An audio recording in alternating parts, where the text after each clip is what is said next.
Kita coba diskusikan ini terkait dengan ruang 3 dimensi ya. Secara ini sebenarnya dasar-dasarnya udah pernah dipelajari di SD, di SMP juga ya, terkait dengan bangun datar sama bangun ruang. Fokusnya nanti di sini akan kita coba diskusikan terkait dengan jarak sama sudut gitu ya. Tapi sebelum ke sana terlebih dahulu kita lihat terkait dengan kedudukan titik ya, garis dan bidang. Karena ketiga komponen ini nanti yang berkaitan. Oke, ini kompetensi dasarnya ya. Secara ini bisa kalian baca sebenarnya ya.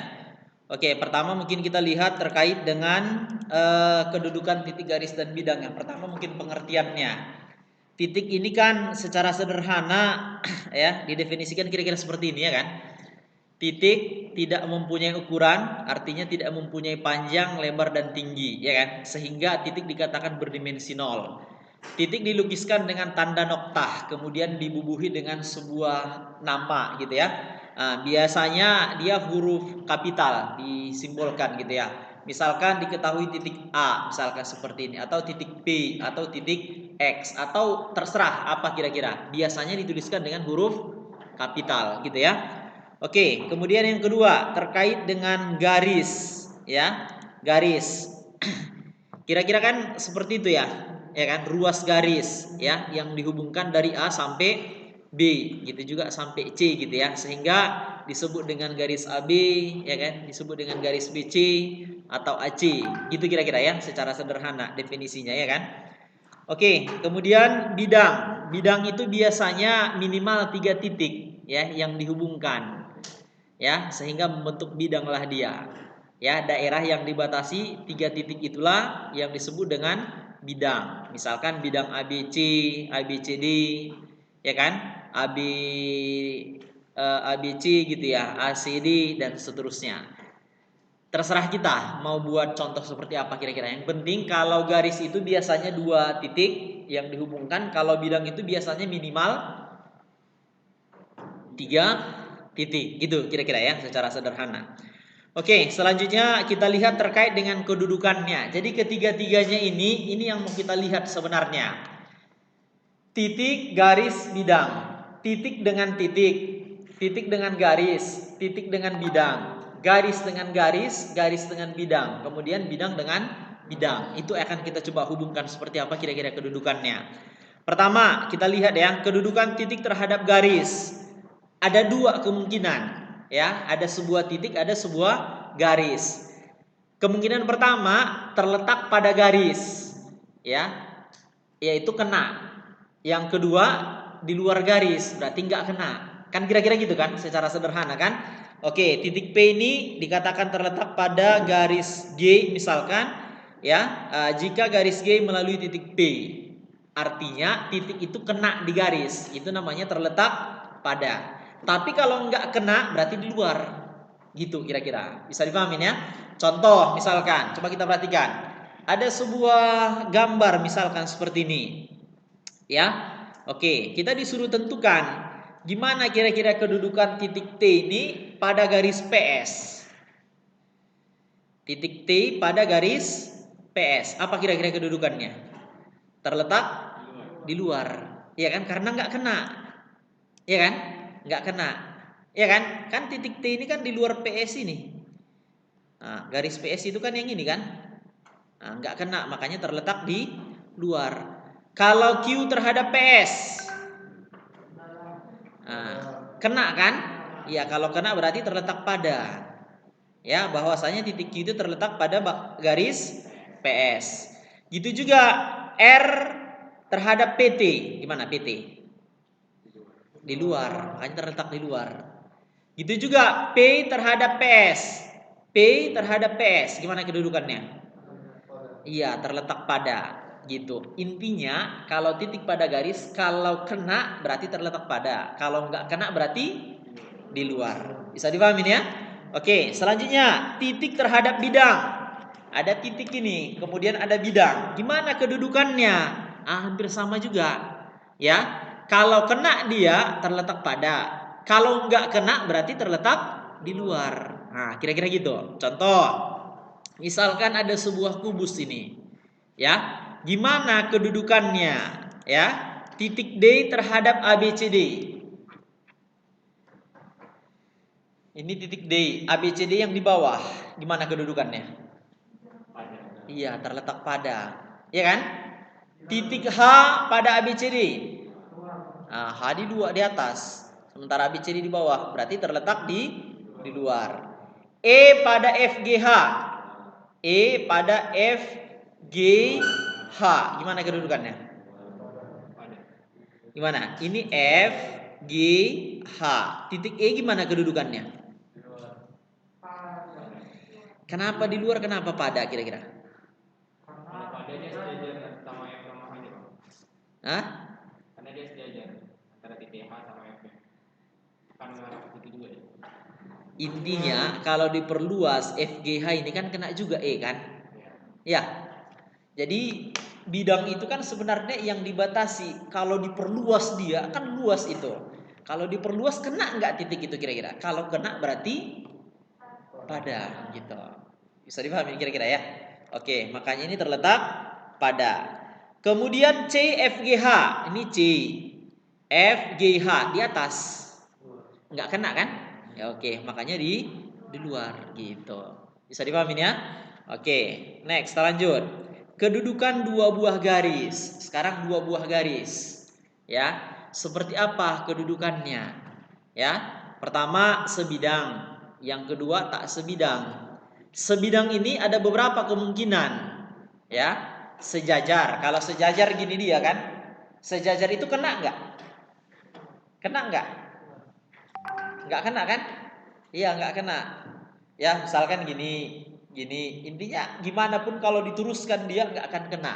Itu namanya sejajar. Kalau berpotongan, kena nggak berpotongan? Kena. Ya kan? Nah makanya satu titik persekutuan. Berimpit. Kalau berimpit cemana? Ya nempel. Ya kan? Banyak kali titik perpotongannya gitu. Sementara kalau nggak sebidang dia, itu disebut dengan bersilangan. Bersilangan bisa dipahami kira-kira. Ini namanya bersilangan. Ya, nggak kena. Gitu ya, makanya tak sebidang. Contoh, mungkin biar lebih mudah kita memahaminya ya. Coba kita perhatikan. Misalkan sebuah kubus AB AC. Ini AB, ini AC. Nah, apa kedudukan itu? AB AC, gimana kedudukannya? Iya, berpotongan kan? Ada berpotongan. Di mana berpotongannya? Kalau ditanya berarti di ala berpotongannya kan gitu kira-kira kan? Ya. Oke. AB AD, AB di bawah. AD di sini. Nah, itu apa namanya itu? Iya, berpotongan juga. Ya kan? Nah, karena membentuk sudut tegak lurus di sini makanya disebut di sini berpotongan tegak lurus gitu. AB EF. AB di bawah, EF di atas. Iya, sejajar ya. Oke. Selain EF apa lagi yang sejajar dengan AB? DC boleh. Terus HG boleh. Itu namanya sejajar. Bisa dipahamin ya? Oke. AB dengan EG. AB EG. Iya, itu yang disebut dengan bersilangan. Nggak kena dia. Ya, satu di bawah, satu di atas. Tapi bukan sejajar. Ya, itu yang disebut dengan bersilangan. ABEH. ABEH. Gimana tuh? Bersilangan karena satu di bawah, satu di atas. Nggak kena kan? Oke, karena dia membentuk ini makanya disebut dengan bersilangan tegak lurus. Gitu. Intinya sebenarnya bersilangan. Gimana? Sebenarnya nggak membentuk sudut gini kan? Itu nanti pelajaran selanjutnya kalau diproyeksikan ke bawah, yang di atas ini jadi gini, makanya membentuk disebut dengan tegak lurus gini. Nah, itu maksudnya itu, bersilangan tegak lurus. Tapi itu selanjutnya, ya, kalau diproyeksikan. Oke, yang kemudian yang kelima kedudukan garis terhadap bidang. Garis bidang. Apa kemungkinannya? Nah, pertama di situ sejajar. Nah, ini namanya sejajar. Ya kan? Oke, berpotongan. Kalau berpotongan pasti kena. Ya kan? Oke, terletak pada. Kalau terletak pada pasti gini, kena. Ya kan? Oke, itu kira-kira kemungkinannya ya.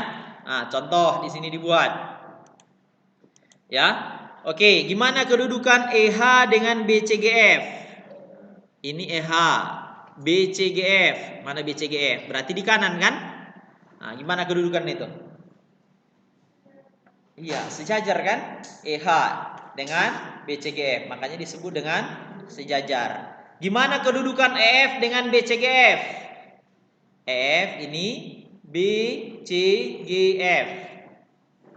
Kanan. Gimana? EF. Iya, kena dia kan? Iya, kena di EF ini. Makanya disebut dengan berpotongan atau memotong. Kenapa tegak lurus? Karena membentuk sudut, ya kan? Kan gini dia itu jadinya kan? Nah, atau gini. Ya kan? Oke, karena membentuk sudut makanya disebut dengan berpotongan tegak lurus gitu.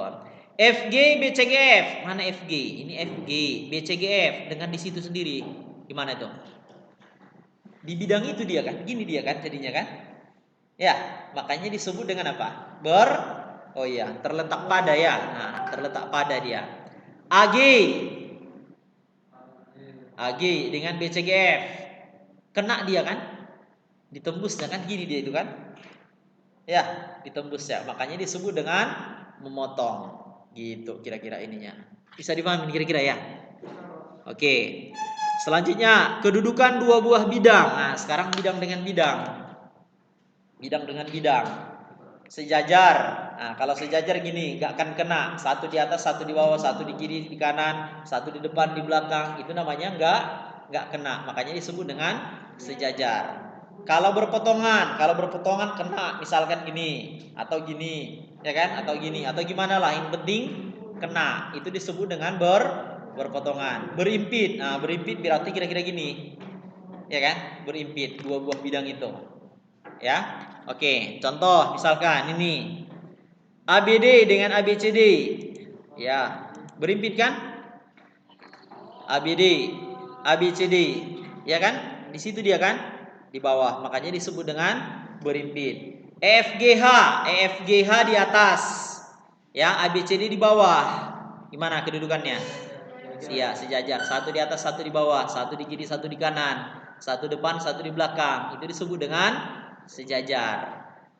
ACGE, ACGE, ACGE itu ini ACGE di atas. Dengan apa katanya? ABCD, ABCD itu di bawah. Gimana kedudukannya? Berpotongan kan? Berpotongan di mana? Di AC, ya kan? Nah, berpotongan di AC membentuk garis ya. ADEH, ADEH berarti di kiri ya. ADEH di kiri dengan ABCD di bawah. Ya, berpotongan juga ya, secara tegak lurus. Nah, kira-kira gitu ya secara ini. Oke. Itu kira-kira terkait dengan kedudukan titik, garis dan bidang. Ada kira-kira yang mau ditanya?